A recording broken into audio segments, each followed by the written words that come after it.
Hello, and welcome to the Old Farm Bus Podcast. This is the back of the bus session. I can sync it up then. Yeah, that'll help.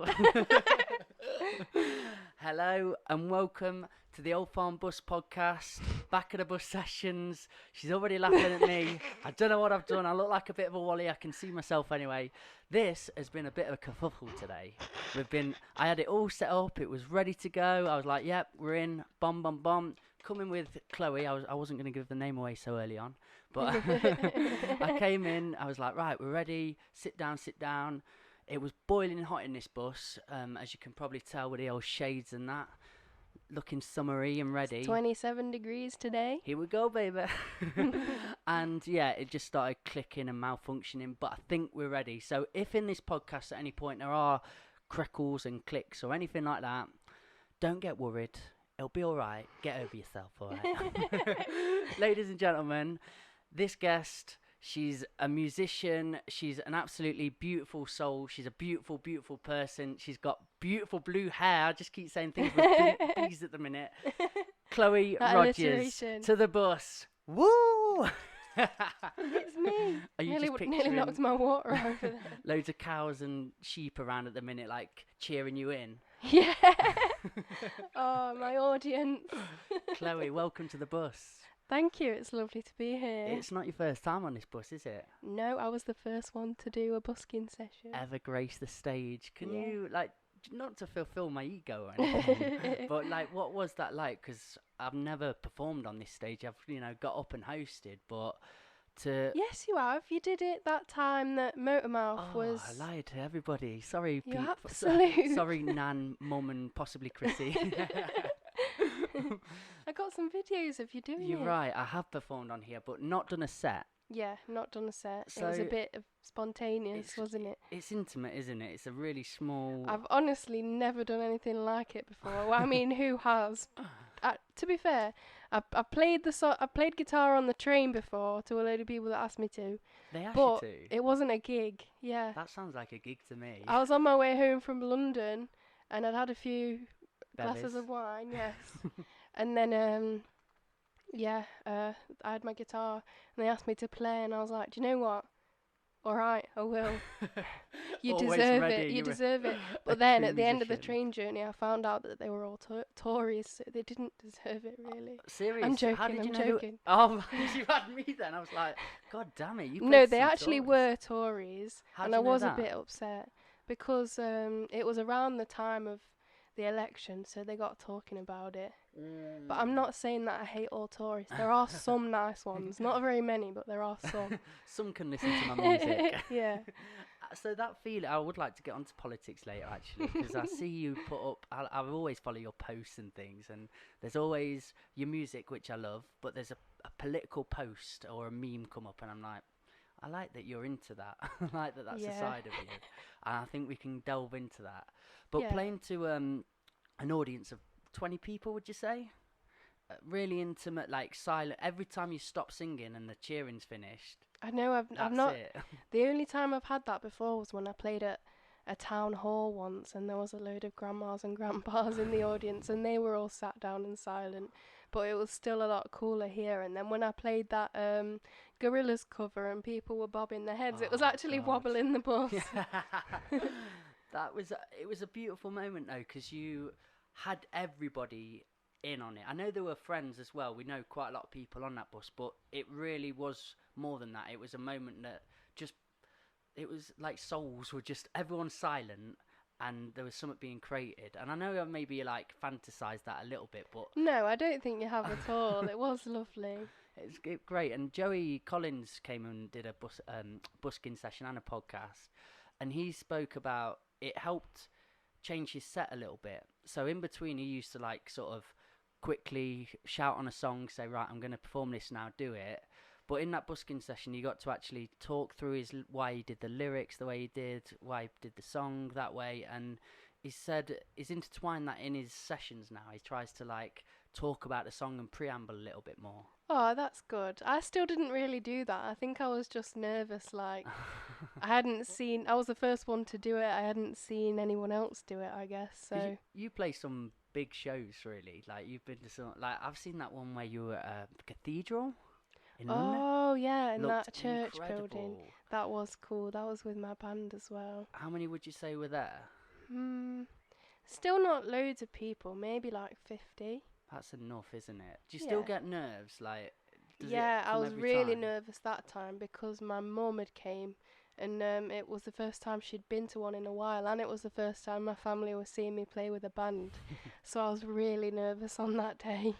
I've performed once to my parents. Like, actually, my dad's never seen me perform yet. He's not been to Really? a gig or anything. But my mum came with my auntie to see me perform at the Alley Cafe in Nottingham. This is about 6 years ago, Yeah. when I was pretty much starting up, and she got pissed as a fart. And I gone up to talk to her after, and I was like, "What was that like?" She's like, "Yeah, it's all just great, innit?" And I was just like, "Oh, well, you didn't really watch me, did you?" I know.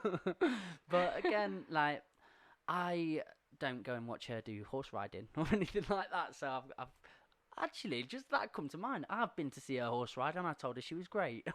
Well, Mum. fuck her. I'm joking. So during this time, like, musicians, all of you, I was going to equate myself in that bracket because I don't perform so much anymore and go out and look for it in gigs, but it's been a strange time for everybody. Yeah. And, you know, you must have had so many festivals, gigs, things lined up. Are you Yeah. heartbroken? And I am. I was really looking forward to festival season this year, which is a shame. I'm more upset because I had my first releases like lined up to release, but there was a bit more work we had to do. That I always go down to London to record, and also we're meant to have been gathering PR stuff, like doing photo shoots and everything. And because we haven't been able to do any of that, it's all had to be delayed, and I haven't released anything yet. It was meant to be my debut release. It's Wow. like, it feels like it's taken me years, and I was nearly there. It was meant to be out on the 1st of June, The and now it's cusp, going it to was take all even coming longer. It together. was so close, but so far. It was like this video I saw yesterday. My mate tagged me in. We always send each other stupid videos, but this woman was doing this jigsaw puzzle, and I think it was like 20,000 pieces, and she was so excited about it. This is a metaphor for that. But her husband was like, "Yeah, let me get you a video just as you put the last piece in." And as she goes to do it, he went and pushed it all off the table. I know, and then ran off. And he runs down, What a locks himself knob. in the bathroom, and you just hear her go, "You better watch out for your fucking fishing rods." I'm pissing myself laughing. But yeah, I suppose that's how it feels for you then. Oh my you had the God, last yeah. piece of the jigsaw to put in, and then it just got crumbled. Exactly. They have sent me a microphone so that we can finish what we've done. Oh, I'm so lucky. Who does that? Who gets That's sent a really microphone? sweet. I know. What do you know? What micro? Like, is it a Rode proper badass microphone to record on? I think it's Muno or Yeah, something yeah, like that. awesome. It's just a little USB one I can plug into. That's wicked. So, and that's to actually get like a final draft vocal through, or they use that for you to do drafts and stuff. It's just for. It's the song I sent you. You know, Adelphian Lullaby. There's a bit at the end where there's no singing over, and I just needed to do a little outro that I hadn't written yet for that. It's for that. Like, the rest of the song's already done. It's just like 3 lines at the end. And have you got, like, for when we start going back into gigging and do all these things, are you ready for it? Have you got steps in place? You just got signed is it this year you got signed? I signed a publishing deal this year. I already had a record deal from last year or the year before, I don't know, but yeah. Is that took a lot of pressure off you as an artist, a solo artist, to find all these gigs yourself? Are they doing it all for you now, and has it helped out a massive deal? Not really. Well, it's helpful because it means I'm gigging in London now as well, and with a band. Wow. But I still have to get all my paid gigs and my NOTS gigs myself and everything. Like, the paid gigs in London, I don't get any of the money for yet because the people who play with me in my band are session musicians, and they're quite expensive. So we haven't yet done a gig that's covered the cost of the musicians yet. So at the minute, it's still costing my label money every time I do a gig down But there. have they all been like really worthwhile gigs? So even though you're not getting financial status back, are you getting quite a lot of people go, "Oh, there's that Chloe Rodgers playing"? Yeah, most of them have been. A few of them have just been little pub gigs but we need to do gigs like that to practice together as well, because we haven't been doing it together for that long. How is it all coming together, the band? It's good. I'm really excited for when we gig again as well, because I was speaking to my producer, and he said that we can use backing tracks now for the parts of the songs that, because all it is me on the guitar, a double bassist and my drummer, and there's a load of other parts in the songs as well that can't be played by any of us, and it always feels like something's missing when we play live. So I asked him if we could do that, and I thought he was going to say no because it's not authentic or whatever to use a backing track, but he was like, that is a great idea, you will do that all the time from now on. I've got to tell you this little story. I don't know if I should name the town. Should I name the town?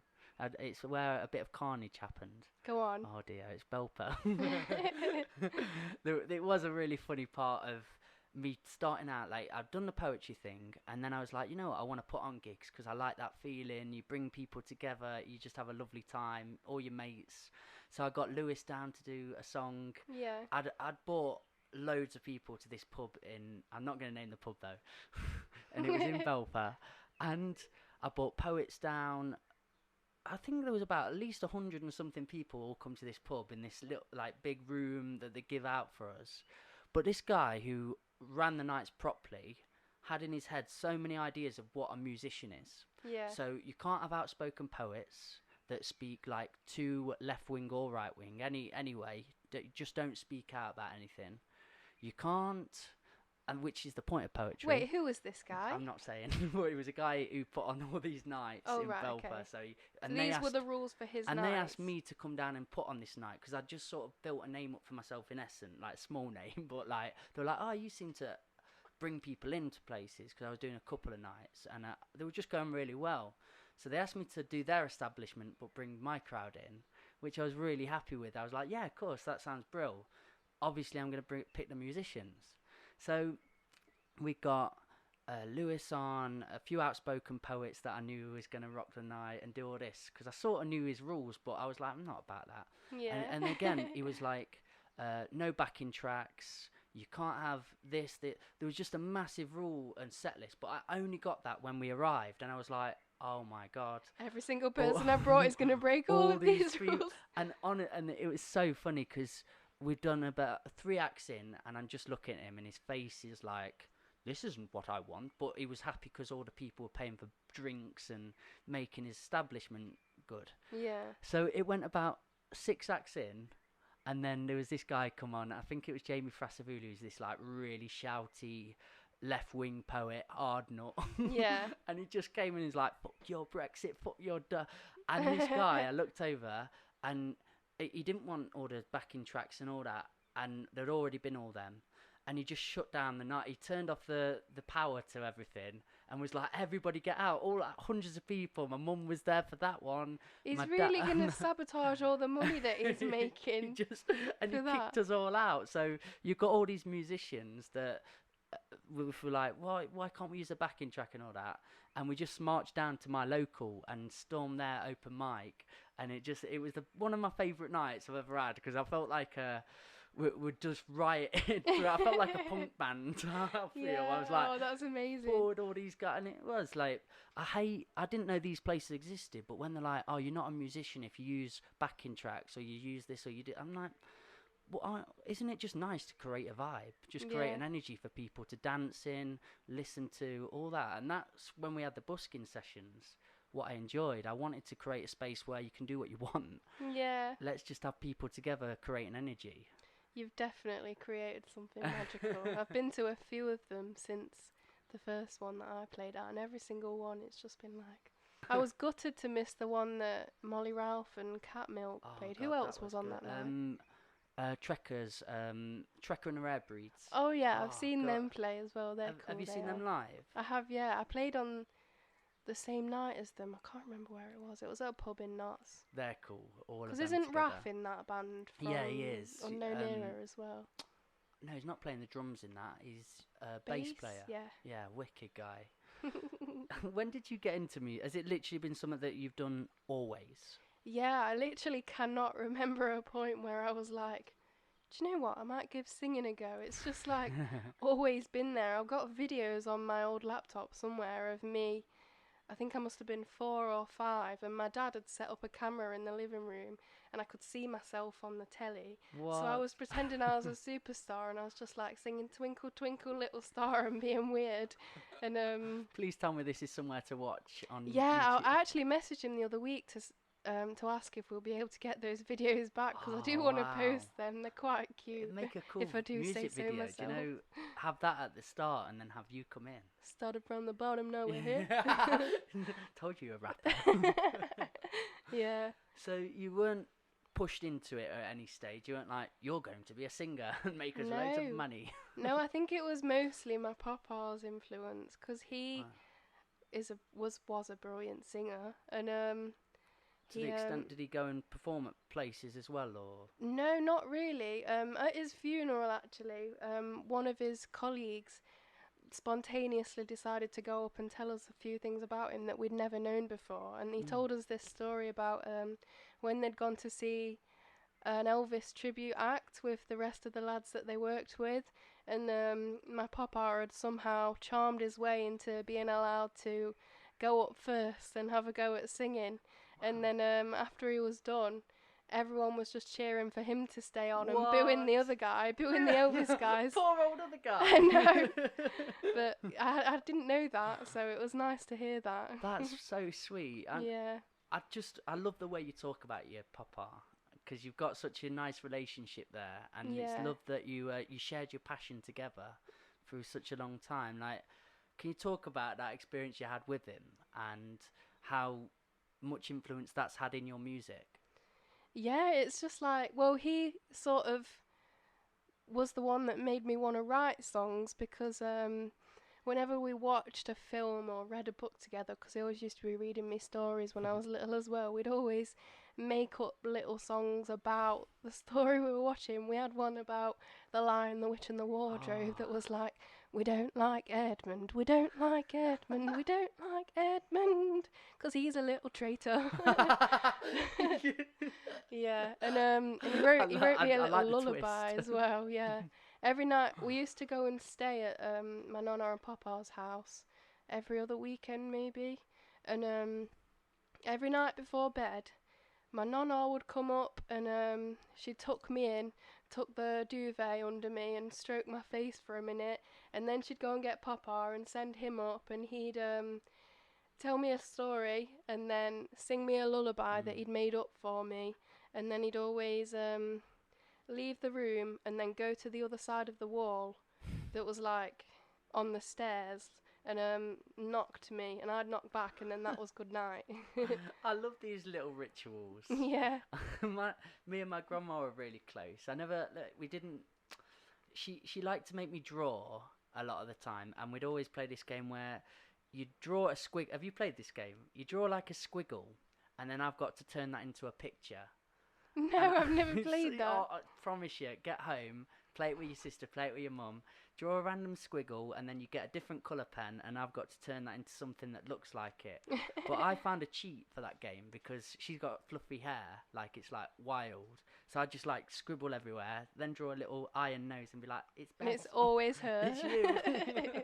Yeah, that's funny. Bit naughty. Yeah. We always used to draw a picture on each other's back and try and guess what it was. That's a good game too. Yeah. I don't feel like I know enough about you in other avenues of your life. And what else? So do you have like a lot of other interests and things that you are into? Cause not many.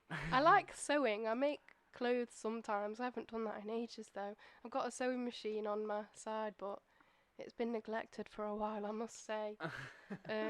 What else do I like? I've seen you like moons. Oh, I do like the moon, Tell me yes. about the moons.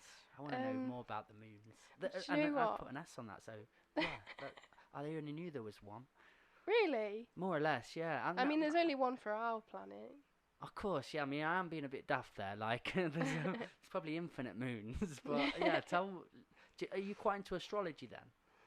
We've not had an astrologist on here yet. Not hugely. I don't really know much about anything. It kind of relates to my papa again. The reason why I love the moon so much. When I was younger, whenever we drive from wherever to wherever, A to B, Mm. I always used to ask how come we could see it from the first place and the last place. I thought, surely we must be driving away from it. And he used to say it was following us home to make sure we got home safe. And then also, since I broke up with my ex, I've been trying to become a better person. And I find the sky, like sunsets and when there's a really pretty moon or whatever, a way to live in the moment and just appreciate what's in front of you right then and there, rather than thinking about anything that's happened in the past or anything that you're worried about in the future. That is right. Every time this podcast happens, I've had so many awesome people on here, and they give me a moment of clarity, or just sort. And I need to write an affirmation down that you've just said, but that to like. Because being in the moment's quite a thrown around statement, isn't it? Like in spirituality and a lot of people, it's like live in the moment, and that's there's a word for it. It's like vacuous, where you're like, yeah, I know what that means, but I don't actually know how to live it. But something as simple as like looking at the moon and letting that reset yourself, and or the sun, or just truly having something visual to look at and be like, oh yeah, that's the moment. I know. I've always tried to. I've got all the special moons and the full moons in my diary as well. I suppose we're in a lockdown now, so we can't. But usually I try and arrange gatherings to go and look at it, so we can all be together and be in the moment together. But it usually falls through. We tried to do that around. I think it was when I'd signed my deal and we all went out to celebrate, and there was meant to be a full moon that night, and I was trying to get us all to go somewhere to look at it. Yeah, exactly. So we're just like, never mind. I was reflecting back to that night in my head. I was like, that was one monster mad night. It was all over the place. My birthday was worse. Wasted, man. I've got to be honest. You were on some next level. I'm sorry, no. Yes. Sorry, everybody. You went hero to zero. I know. Do you know what? I've run into a few people since my birthday night out that have just been like, I saw you that night. I saw how crazy you were being. And I've been told a few stories about myself that I can't remember as well. And going back, a little reflection back, what you mentioned there, and I want to get back to your granddad at some point, because again, that connection that you've got seems to be so strong, and I love hearing stories of that in people, because there's always that one mentor, that one person where you're like, you did everything for me, or you taught me so much. Yeah. But you want to better yourself, you said, and that come primarily from being in a breakup. Me and Joey Collins, who was on the other day, we're so similar. You wouldn't believe it. Like everything we talk about, we're like, mate, we were split at birth, or something weird's gone on. I know. Here. Do you know what? I went on a night out with him just before the lockdown, and he was saying the same thing to me about you. It was weird. We have like an epiphany moment where I'm like, there's something wrong going on here. We're living like parallel lives. I'm just a little bit chubbier, and that's all there is to it. Yeah.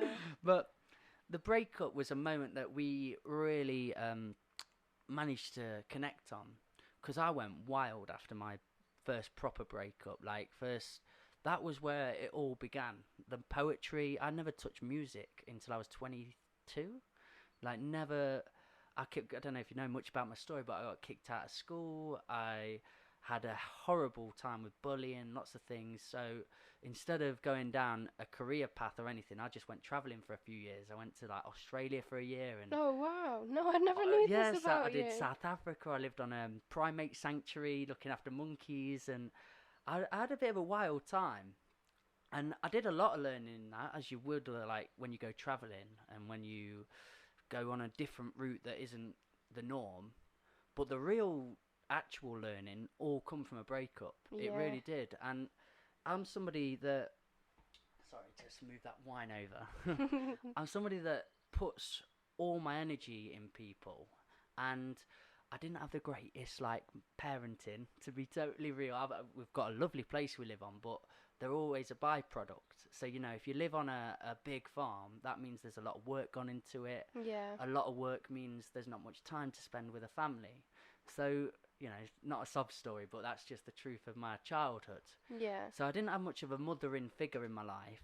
So then when I got like, and I'm not saying I want my girlfriend to be my mum, but I'm saying like when somebody for the first time in my life give me like energy, that they were like, oh, I love you and I want to be with Like you. that nurturing side. Yeah, I felt like somebody actually wanted me for the probably like first time, apart from me nan.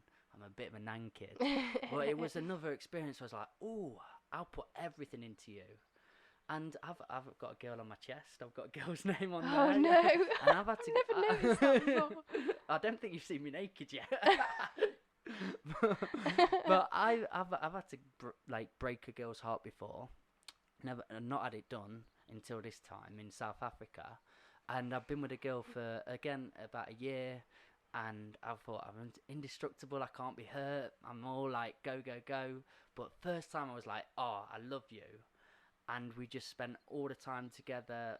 The emotions went really high, and the moment she decided not to be with me, I can't actually tell you like the bottomless vacuous pit it put me in. Aww. And it was more than like when somebody dies, it's horrible and harrowing, but they've not chosen not to be with you.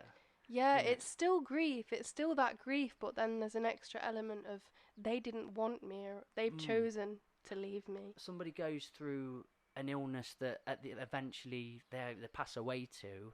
There's a finality behind it. There's like a moment of even clarity. You're like, okay, that's what Mother Nature does. That's what happens. That's life. Yeah. As soon as somebody goes, it's you. It's something to do with your character. Do you know what I mean? Like, I took it on so hard. Yeah. Did you go through similar emotions? Do boys and girls go like quite differently through their emotions as well? Like, I think they well, usually in a breakup, when it's a mutual thing, I generally hear that the girl suffers first and then gradually gets over it, and by the time she's over it, the guy's already had his period where he was fine, and then it hits him a few months later and he was like, oh my god, I miss it. But that's not how it was for me with my breakup. It was more we'd been together for like a year and a half maybe, and he was my everything. I was so devoted to him when we were together. Like, I didn't even really look at or think about anyone else. Like, it just, not because I thought that was a wrong thing to do, more just because I didn't. I really loved him. He was the person on my mind. And then after about like halfway into it, things just changed, and I started getting really insecure, and he got emotionally abusive, basically. I knew it happened in a very important part. We've been starting for half an hour already. We're back. Yeah. Oh, cool. Where was I? Lost my train of thought. I don't want to say the word, but you were involved in a very like emotionally that's where I was. That's where I was. That's why I cut out at that moment. We knew that was gonna happen. Yeah. We predicted it. But yeah. And it got worse and worse and worse and worse. And I kept telling him that something needed to change or we weren't gonna work. And I think he was kind of fed up with me constantly saying things like that to him. He felt like I was nagging him, but it just was like he didn't care about me, he didn't care about my feelings, and I'd try and approach him about the things that were upsetting me in a way that we could just talk about nicely and then leave feeling happier, but instead he'd always get really defensive and it'd blow up into a massive argument, and he used to do things that he knew I wasn't okay with, and knowing that it would upset me. And I'd probably given him about 100 last chances, and then eventually it just sort of lost its meaning. I think he just knew that I was never gonna walk away, so he just didn't even bother trying to change. So then I had to actually walk away. So you end up making the decision, essentially. Yeah, but then the pathetic thing is, even after I'd broken up with him, I was still basically saying, if you can prove to me that things can change, then we can get back together. So there was like a little period where he was doing all these lovely things for me because he was apparently desperate to get me back. But then that whole time he was seeing someone else anyway. Oh, no. So why yeah, and that's when I went psycho. I went really crazy at him then. I didn't recognise myself at all. Like, and I don't mean in a summary, but like, can you talk about like your transformation after that then? Yeah. And even the before you and the after you. If you and you now, looking back at the before you, would you have a very different conversation to have to yourself? Yeah, well, to be fair, I don't think the me that was in the relationship with him would have listened, because like a lot of my friends had been telling me that I needed to leave him, really. I needed to walk away, but I wasn't going to do it until I was ready. There was no, because I just really wanted it to work. I loved him so much. I just was forever hopeful that it was going to go back to how it was in the beginning. And wait, what was the question? So the before you, so after the transformation period as well, like sort of things that you'd learned. Oh yeah, from it. the things I would say to myself. Well, I've been trying to learn to build boundaries, because I've always been a massive pushover and a people pleaser, and it's gotten me into some really dodgy situations that I shouldn't have been in. It's led to people walking all over me and treating me like shit and thinking that's okay. And it's also led to me ending up hurting other people's feelings, because I've gone along with things that I didn't want to go along with, just because I really want whoever it is to be my best mate, basically. That is one of the hardest. That I haven't mastered that yet, I can be honest, and say like just wanting to please people and then just nod and be like, yeah, that's a great idea, of course I'll do that free film for you where I've got to come and give all my time and do all that, and I'm like, yeah, I'm there, and then at the end of the day you've got no pocket and then you've got no money, or that's a very small analogy to what you're saying, but there's so many times where I just put myself in the dodgy situation and gone, oh Mikey, you're better than that. I know. Stand up for your son. I've definitely gotten a lot better. Like, there was a guy that I was seeing at one point a while ago, a few months ago, that I ended up ending things with because of one little thing. I think I've gone so far trying to push myself to not just accept things and ignore the red flags and everything, that now just the littlest thing will completely turn me off. You've got kind of a spiritual side to you, from my feeling of when we've conversated and had kind of like intimate chats together. I've always loved, and it comes across in your lyrics, you've got like the most beautiful, we spoke about it before, like imagery based in your lyrics. I do try. You do. It's honest. You've got the most incredible. If you've not checked out Chloe's music, where can they see it? Like, is Chloe? There's a few videos on my Facebook page. I haven't, like I said earlier, I haven't got anything released yet, but I will have within the next couple of months, hopefully. Because the lyrics are, for me anyway, as a lyricist, I just love them, and I thought like listening, and I know maybe it helps because I know you well as well, so I can hear the stories you're talking about, or really picture you in that situation and feel that. I love that about music, because whenever someone's written about something that is really important to them and they really feel, if you really listen to the lyrics and try and figure them out, when you're listening to a song, it's like they're taking you on a time traveling back to how they felt in that moment when you listen to the song. And that like conscious side that you've got, you're so young, aren't you? Do you mind saying how old you are? Like, I'm 42. 42. I'm 21. It's the conscious side you've got that shocked me when we had a chat. I thought I'd come over to you and be a little bit like, hey up, and we'd have like a very base chat, and from that off we had like a really deep chat. Is this the really deep chat from the night of the old farm bus that I can't remember? It was really fun. Yeah, it was either the old farm bus, but even meeting you on the film shoot I did with Concrete Rose. We clicked straight away. We clicked, but then we like started talking about some deep stuff that I wasn't ready for. I was like, oh yeah, I feel that way too. Like, good point. And we just had a good chat, and I wondered if that was something that's always been present in your life. So you like been a bit of a deep thinker at school, or people were like, why do you think so much? Yeah, or definitely. If you're somebody that's always got a smile on their face, or just like your friend said to you today, I just need some sunshine in my life. Is that a lot of expectation on you then? No, it's not, to be honest. Like, I think I've got a really great group of friends that will don't expect you to pretend to be anything you're not. I deliberately spend time with those kinds of people. So I don't really feel like there's any pressure on me at all. You literally have the best friendship circle of all time. I literally do, don't You're I? everywhere Including together. you and Chrissy. You know what you're saying. But how have you all just met through music, or? Actually, funnily enough, I met them through the ex-boyfriend that we were just talking about a minute ago. But that was music in its essence, wasn't it? Is it part Yeah, of the band? actually, do you know what? The reason that I met everyone was because I saw Loop Cycle. Shout out to Loop Cycle, he's amazing. I saw him play at Jam Cafe, and I really wanted my dad to hear him. So I asked him when his next gig was, and it was at the Maze, at an Imara gig. Shout out to Imara as well.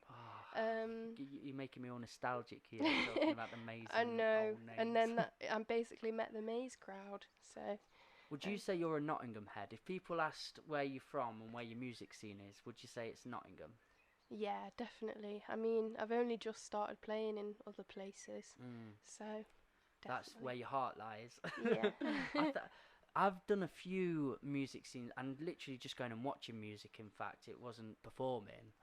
But Nottingham has it right. In my eyes, I've been everywhere, and how inclusive it is. I don't know if you felt that as soon as you went into Nottingham, especially with the Maze. But everybody was just like, should we collaborate? Should we have a vibe? Like, let's have a party. Let's meet each other. I've had the best nights of my life in Nottingham, and it came quite later on. I went to other places first to check out what's going on, and as soon as I hit Nottingham, it was like, yeah, I'm home. This is where I want to be. I know, I love it here, because like there's just different things going on everywhere, but you're welcome pretty much everywhere. It's basically, well, I don't know if it's just the people that I've ran into, or if I've just been really lucky, but it's the vibe in Nottingham. It's just really accepting, isn't it? And then when I go to London, I feel really kind of uncomfortable everywhere I go. I feel like everyone's just looking down their nose at me a little bit, and I can't really connect with anyone. Good conversation you brought up there, to be honest, because with Alex, who's in Ferocious Dog, and your old band, sorry, lovely. He's been on, Joe Collins has been on, and we were just on about different scenes a little bit, and London has only got a bad rep in like my stories because I've had bad gigs there. I've had like times where I felt that, where they're looking down your nose a little bit, they're just like looking at the clock like, is he coming off yet? And nobody's really listening until it's their go. Yeah. Is that your experience in there? Mostly, yeah. Not even just at gigs, like anytime I go down to the pub or anything, it's just, I feel like everyone's in their own bubbles and they don't want. It's just go, isn't it? It's just full on go. I think it just feels a bit too posh for me as well. Even the bits that aren't very posh, like Camden, where I go, I just, like, my label really want me to move to London so that I can work more and stuff, but I just don't think I could live there. Do you think that's what it takes to be an artist then, really? Like, if you're gonna be to the level I'm presuming you want to get to, which is, like, global, is that... Do you have to tackle the big cities? Do you have to go and do all that? Or do you think you could actually have a successful career in doing the nicer, smaller, like, closer areas? I think it's possible to get there in the smaller scenes like Nottingham. But I also do think it's a bit of an illusion. Like, when someone's... Like, there's people in Nottingham that everyone's heard of, like Motormouth and... like Harley Blue and everyone, like, and they're amazing. But then you go to another city and there might not be anyone there that have heard of them. So, like, I don't know. I do think going to bigger cities will probably help a lot, but I do think it's possible. Like, depending on the kind of PR you're doing and everything, how much effort you're putting in. It's just because I'm so far removed from that. I've never been in the music scene in that way. I'm a poet and I've got a different angle. I'm happy to not perform now, actually. I've got a new lyric in a song that said, can I perform it? No, I used to perform every night, every day, but after I purged what I needed to say, I recluse back home where I wanted to be. I'm fighting from the back, I don't need to be seen to be heard. Oh, that's beautiful. I'm gonna cry. You babe. But for me, that was one of them lyrics I wrote where I was like, oh, that's what I wanted to say, because I'm really happy now. Like, I've got my family might be starting up, or these new elements in my life, and I've decided, me as an artist, I want a different scope than I wanted before. I'm not after like performing all over the world, but I've got so many great friends like Unknown Era, like Concrete Rose, yourself, Motormat, all these people that are looking for that and do want to keep performing and going out and broadening their career and broadening their horizon. And I don't know what that takes, because I've never been on that quest. So it's just such an interesting path. Yeah. And what is the music scene like? What is your angle? Where do you want to be in 10 years time, really? Well, I'd be happy as long as I can comfortably get by. I would like to play some bigger gigs, but I don't think I'd want to be so famous that like people know who you are wherever you go at the same time. But I'd definitely like to be able to earn a decent amount of money so I can help people out when they need help, and I don't have to count up the price as I'm going along when I'm putting things in my basket. And I was talking about that the other day to Lewis. We were just on the phone chatting, and we are just like, can you remember when we went to like Lidl and we're like substituting things out the basket so we can afford it? We're like, well, if I don't have a pepperami, I can get a milkshake. Yeah, literally. Like, oh, so this is the life of all musicians. It's not just us. if you can chuck things in your trolley without having to Yeah. add up how much money you're spending, you're lucky. You're doing well. I tell you what, that you see, you don't look at Russell Brand, you don't look at all these people that I've needed to find my spirituality from, but you have got it ingrained in you, because that's a lot of wisdom. I'm 27, and I don't think I've a full article ever. I think I've got learning to do all the time. But I didn't have that sort of mind at 21. I was like just running around trying to have sex with everything, eat everything I could, just consume and just be daft as anything. So I love that perspective. I really do. Like, to get by with enough doing your passion. Like, that seems like such an easy thing to get a grasp of. But there's so many people that just want more and looking for the next best thing or the next big thing. Yeah, that's true.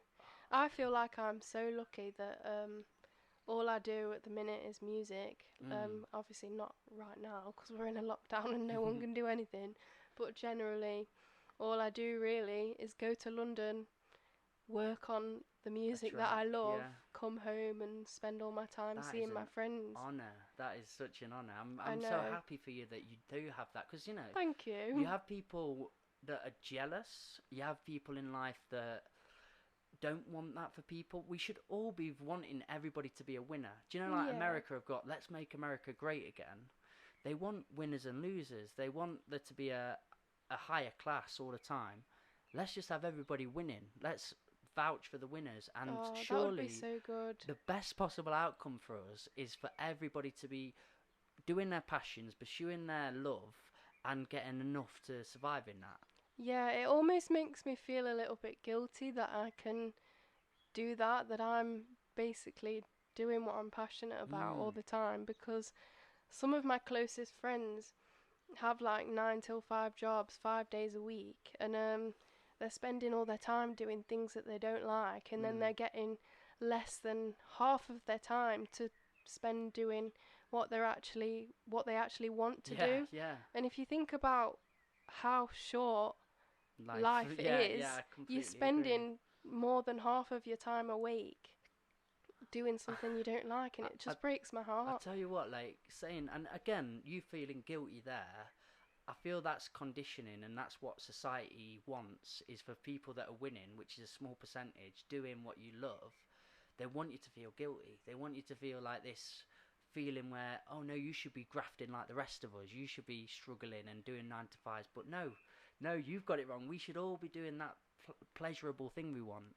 I've got friends at the minute that have done them jobs that you talk about, like shitty jobs they hate, and talk about how much they hate it, and it drives them depressed. They get all these sour feelings towards it, and they've just lost them jobs during the time of COVID. And it's like, man, they were going to do that for 50 years plus, get to a stage and then look back and go, oh bollocks, I wish I hadn't wasted my life. I really hope now, and this is a plea to anybody that does that, like, see this time now as a reevaluation of society. Like, you don't have to do them shitty jobs. Really, like, we're in a new age. We're in a new time where you can have a minute to think about, what do I want to do?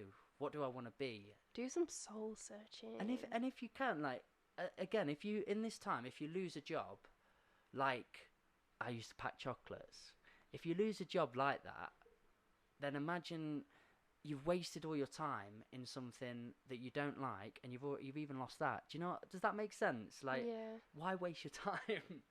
I know. I mean, it's easier said than done in a lot of ways, because, like, it's hard. Like, you know, Charlie. Luckily, he's just got a pay rise, so I think he'll be a bit better off now. But before Christmas, he was really, really struggling financially, and he wasn't happy at work. He's a mechanic, and but he couldn't do anything about it, because in that industry you have to work a month in advance. Like, if you start working at a new place before you get paid, so you go in like 2 months before you get paid, and if he did that, he wouldn't have enough money to pay all of his bills. So he was just a bit stuck. And have you done these shitty? Have you had the shittiest job you I ever used had? to work at Matalan. There you go. You've had. But while you were doing that, I'm sure you were building up the future. You were planning, and I hope, like Charlie, again, I know he's into engineering and things like that. I hope he's planning his steps, even though they're in them situations that it's like, yeah, but this isn't the end goal. It can be. I think we're in a time now where we're spinning plates. Like my grandma and granddad, you'd have one job for 50 years and that was it. That's what you did. That's how you like did it. And now it's like people are online and they're trying to be motivational speakers, podcasters, singers, anything, and you can have plates spinning. You don't have to be all or nothing. And I think that's a good attitude to try and withhold. I know. You reminded me of the Bee Movie then, when you were on about... Tell me about the Bee Movie. I've not seen it, but just when you were talking about having one job for the rest of your life, because there's a bit where they have to choose a job, and they make it sound really appealing when, like, and you're going to do this every day forever. I've just downloaded at the minute Disney Plus, Oh. and fuck me, like... The amount of morals and messages in Disney. This is why I'm a deep thinker. It's because I was look at me. I've got daft tattoos all over me. And Blue the Bear here, and nice. Rafiki down here. And it's because I, as a child, was engrossed in it. And again, it's probably just the pretty pictures and seeing Simba running around and doing his thing. But deep down, I was like, there's something being told to me here. There's something important.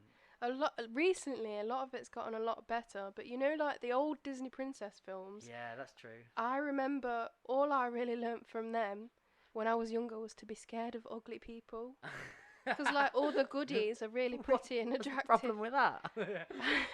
I remember being at school when I was like in year 1, and there were a group of year 6s that were like looking after us, and I remember thinking they were so massive, like, which is weird, like an 11-year-old child, but you're 6 and you're looking up at them like, oh my god, you're so big and grown up. And there were these like the pretty ones, they all wanted to hug me, and there was one girl who I feel bad saying that, but I didn't think she was pretty, and she asked me for a hug and I was too scared.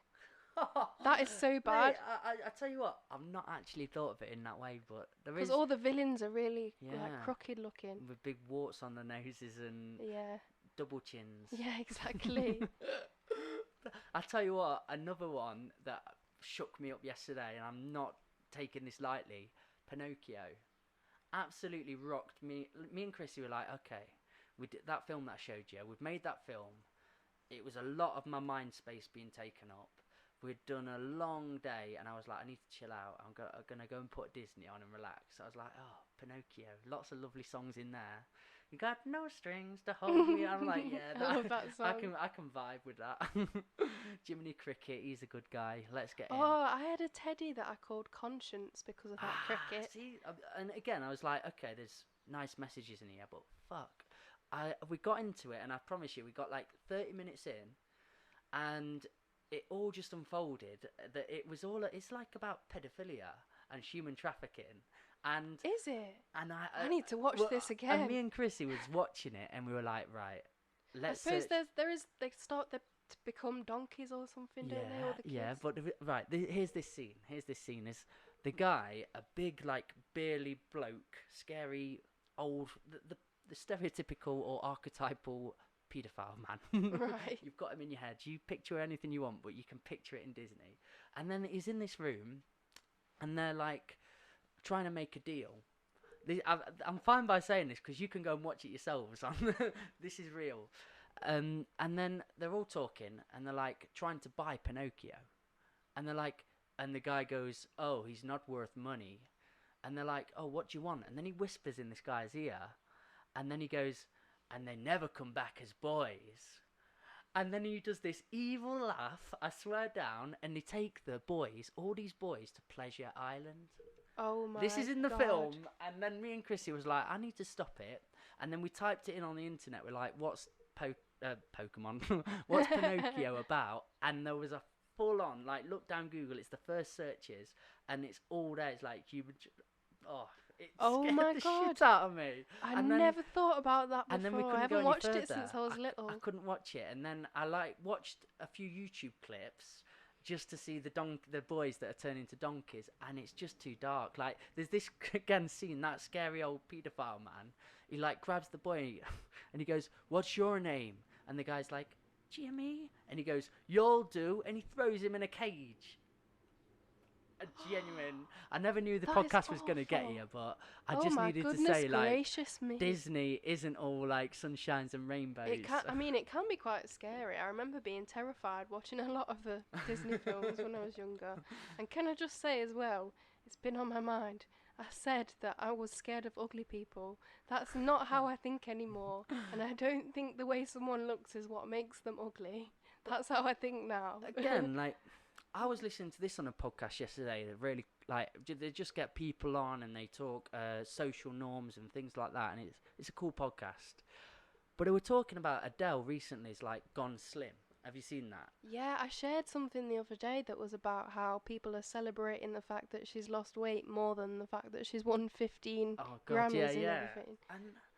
But again, it's a thing I'm conflicted in, so it's a conversation I want to have with more friends and family and people, because I just learn from conversating. I don't really learn from just switching into people and being like, that's what I think. I want to conversate to people, but it's an interesting thing, like society's norms and what we see as beautiful and what we see as lots of conditioning things as children growing up, because there is a thing that people, I know everyone's got their own different vision of beauty. Yeah. And then, but there is like a capped level of like, this is what beauty is, and this is under, like, why do you think we've grown that? Do you think there is just something that humans, because evolutionary speaking, we want to appeal to one another, and therefore by appealing to one another, we want to like make our bodies not obese, so that's not showing signs of like unhealthy signs or anything like that. We want to have no like blemishes on the skin, that shows unhealthiness.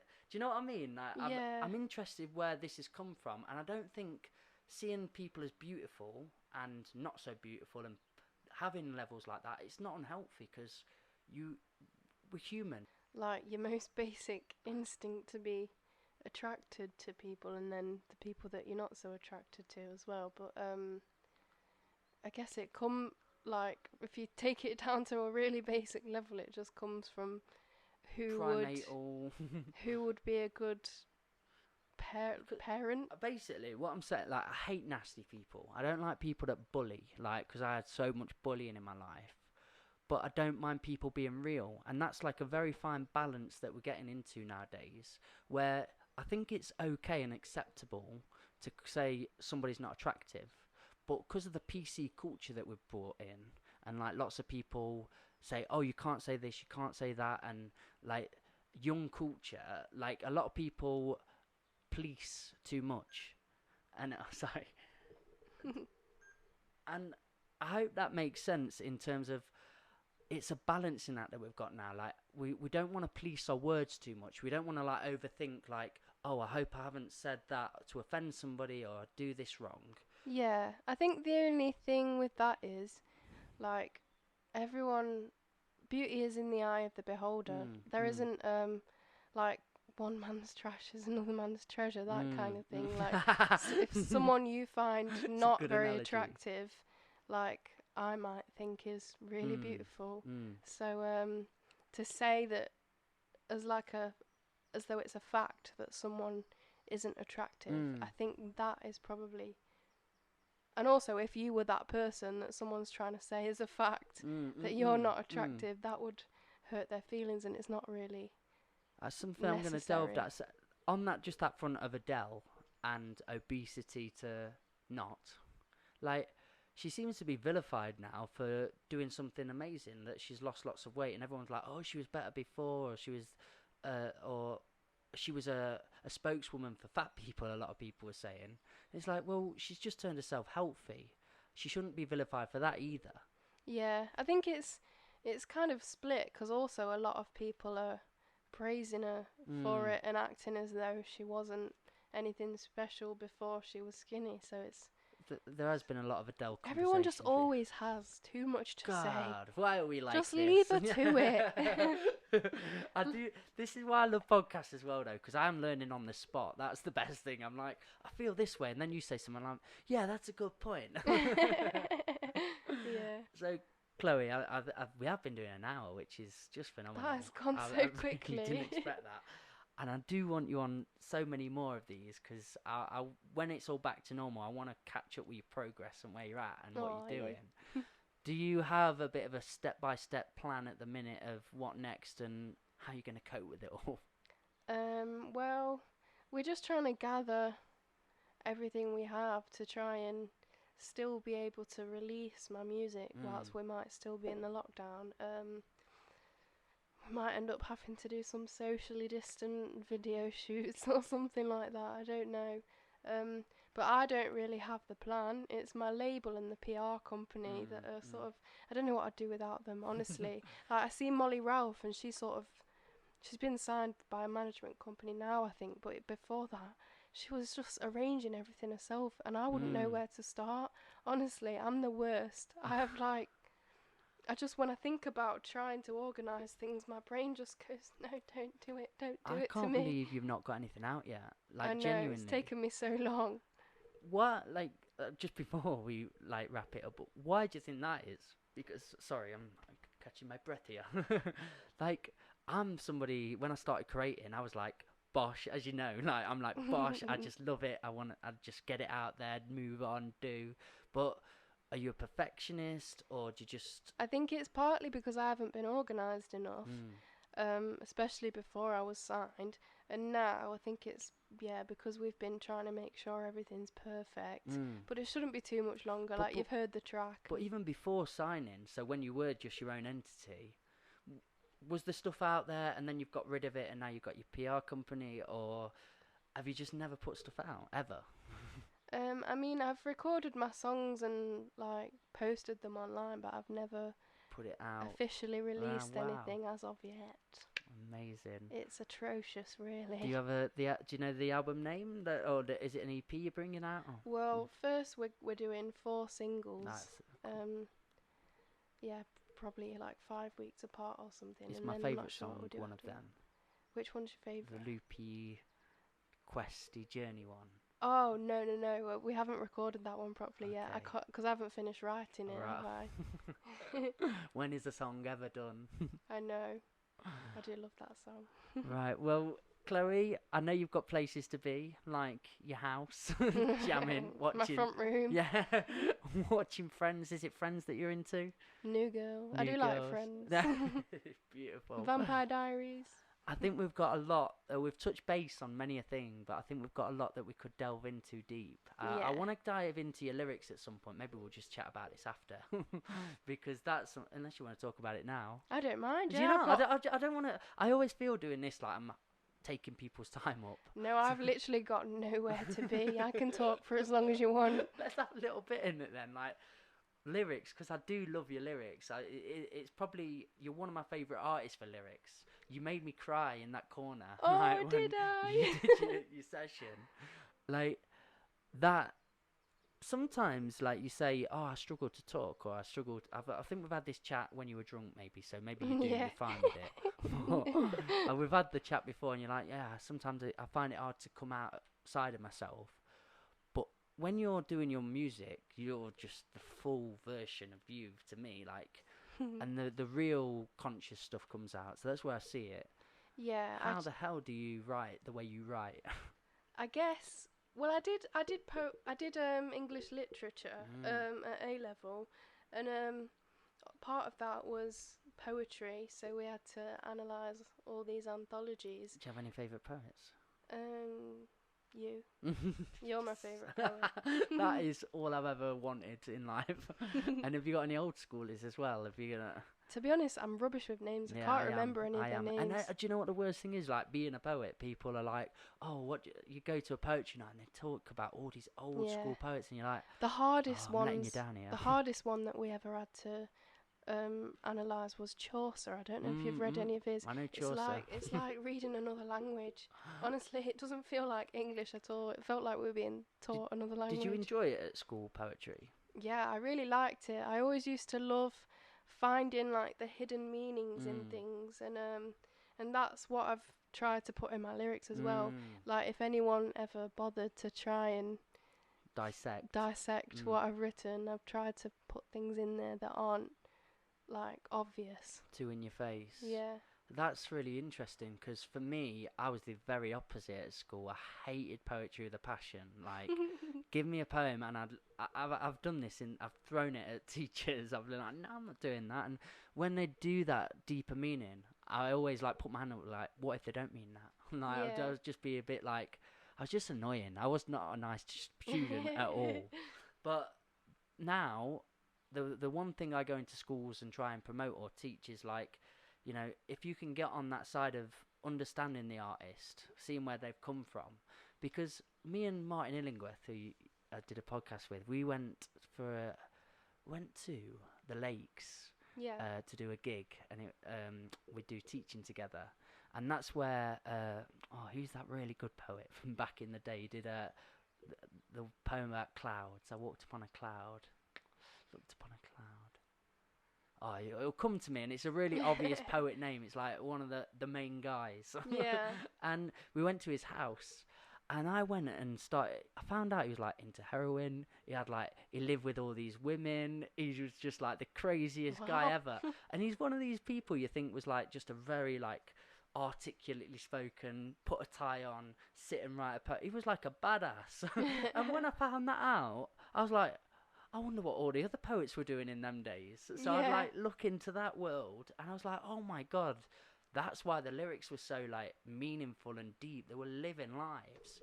And that's what's important in lyric writing a lot of the time. You try and, if you're not living a life, if you're not living an experience, it's very hard to come up with like good material. Yeah, definitely. Like, I find it really difficult to write about things that I haven't either been through myself or experienced through someone else who I feel that I'm connected to, if you know what I mean. And do you think you can do that as an artist? Do you think you've got poetic license to just write about stories you haven't had? Or do you think the other way of, you should be real, you should have only lived that to be able to document it? I think there are no rules. I think people can just do what they're good at. Everyone's good at different things. I do want to get better about writing about things that I haven't been through, because at the minute all my songs are just so emotional. I don't really have any any that are just, I mean, I have a few easy lessons, like I've got a love song that's quite cheery, but again that was a personal thing of like something I felt myself. So it's, for me, something I only started to venture into. I ran out of stories about myself, so I'd like the first poem I ever wrote was about knife crime. And it was about a friend that lost his life, and I discovered that while I was in South Africa, and I got a phone call, and that's what literally got me into writing. That was the whole catalyst. Yeah. I was just doing my silly boy business in other countries, and then it was something that grounded me, and I was like, oh, shit, what do I do? And I just started writing as much as I could. And that opened up the door of like, oh, remember that time where you was depressed, or you fell out with a girl, or all these things. And I started writing it all down, and after I said it all, and I was like, I think I've been through all my life now. I was like, shit, I'm a poet now. I've given myself an identity. What do I write about? So yeah, I felt conflicted in, can I just write about other people and what they've been through. But You definitely can. yeah, it was. I was glad I discovered I could. Yeah, I was glad I got to that point of like, yeah, let's just have poetic license and write. Yeah. I want to do a song with you. Oh, I want to do a song with you as well. Do you think I this don't is know a why I date? said that in a different Because voice. why wouldn't you? The whole point of being alive is being silly, and that's my quote of the day. Too true. That's all I want to know. I will, because I'm gonna get in now. I want my din din. I've been ready for this all day. I'm really glad. Like, this is a lovely time to do it. I think when we first came in the bus, a bit too hot. Yeah. It's a bit too sweltering. But what's the time now? It's about going on 7:30. Oh, blimey. So we've done all right, haven't we? I'm gonna say if I do podcasts at this time, sunset sessions. What do you think? Oh my God, sunset session. That's beautiful. Would you come and do another busking session again as well? I would bloody love In to. the sunset. Yes, please. We'll ride off into it together. On the horse. He came round a minute ago. Yeah, we had the other day, we were doing this, and literally about 30 cows just came and stood there. And I was like mid-podcast, like cracking up. And yeah, what do you think to that really emotional time that you spent together? I'm like, the fucking cows over there. And I've had cats come in, and you always hear the cockerel now and then. It really is the old farm bus. Yeah, man. I do like it here. So people can catch your social medias at... Chloe Rodgers music. So it's not Chloe Ratcliffe Redfern. No, it's not. That's an inside joke. That's when Chloe performed this bus. That was how I introduced her. On and off the stage, I think, probably. Was it a bit of both? Just like, what have I just done? First person to ever grace the stage, and I've just called them the wrong name. It was funny, though. And all in defence, I did go to school with somebody with that name, so it made sense. I'll Right, let you off. You know where to find her. Thank you for being a part of this podcast. It's all new to me too. If you want to be involved, please get in touch. The Old Farm Bus, any platform. Big love to you all. It's getting sunny. The corona's it's fucking off. Happy days. Big love to you. See you soon. Until next time. Until next time, Chloe. Thank you for being here.